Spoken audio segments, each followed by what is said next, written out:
Have you guys all seen Gremlins? Yes. Okay, tight. So you've either, you've seen it, or you're a fetus, or you're lying, and you're saying you haven't seen it because you're trying to get cool points, but you're not cool. It's about this adorable little creature named Gizmo, who's wonderful. And this dumb kid, Billy, gets to receive him as a pet, and he has to just follow 3 simple rules. But he lets little Corey Feldman spill some fucking water on him, and he ruins it for everybody, and I would have raised him fine. That's a different joke. But I actually have bigger beef, more so than I have with Corey Feldman, more so than I have with Billy. I have beef with that town because they were asking for it. I don't mean asking for it like I'm asking for it. I mean, why did they have gremlin-sized weapons readily available? Why were there gremlin-sized guns, gremlin-sized chainsaws, gremlin-sized beer mugs? I don't get it. What? You're literally asking for a little people invasion, and you're also asking for them to be drunk, and that's a double whammy. I would always imagine that my life was like a movie.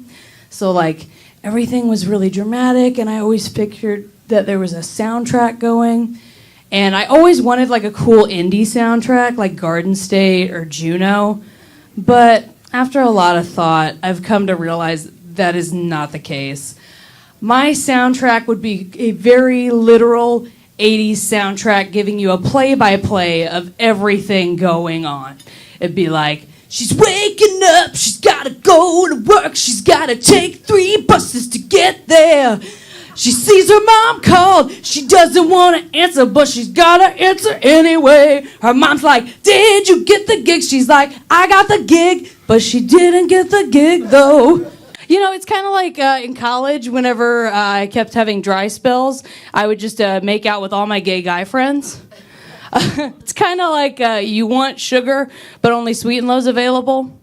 But it's okay because you're sweet and low to them, too, so everybody's just, like, moderately satisfied. I look up to other artists that don't compromise or do things out of their comfort zone or things that they know, they wouldn't excel at. And I think an artist we don't think about who does this is Mark Wahlberg. I can see you guys are kind of, like, not just follow me down this yellow brick road, and it's all going to make sense. So I think Mark Wahlberg knows his limitations. I think he knows he can't do any period pieces before the 1970s. Which, I mean, kudos, good job, Mark, because if you, let me just throw one out. If Mark Wahlberg was in The Other Berlin Girl, it'd be like, oh, you're The Other Berlin Girl. Give me a son, or some shit. Or if he was in, My Fair Lady, look, Eliza Doolittle, you're not very fair. You're not a fair lady. You're dirty. You're a dirty, dirty whore. Why you crying? Shut the fuck up with that crying. The rain in Spain falls Spain. I don't fucking know. I don't need this.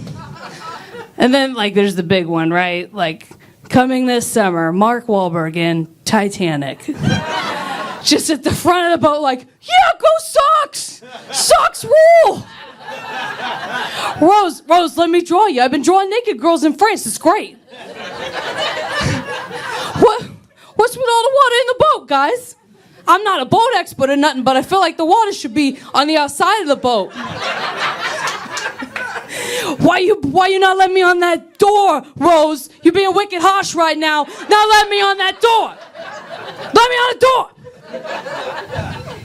I don't know. These just things I think about. I'm Emily Kirk, and you just got kirked.